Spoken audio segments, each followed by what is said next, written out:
Welcome to The Last Breakfast. Please enjoy the video. You start on the desktop because the only way to get the official Outlook QR code is from the web interface. Sign into Outlook.com or your Office 365 account now and keep your credentials ready. Once signed in, click the Settings gear, then choose the option to get the mobile app or set up your device. This path generates the code. Make sure you're using a full browser, not an incognito window, so the site can present the QR image.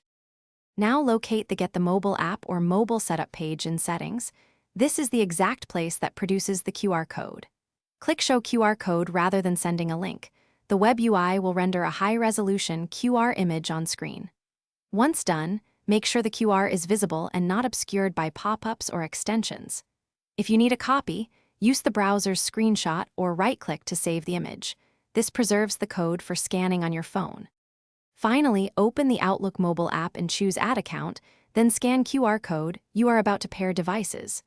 Point your phone camera at the desktop QR and follow the on-screen sign-in and permission prompts. This completes setup.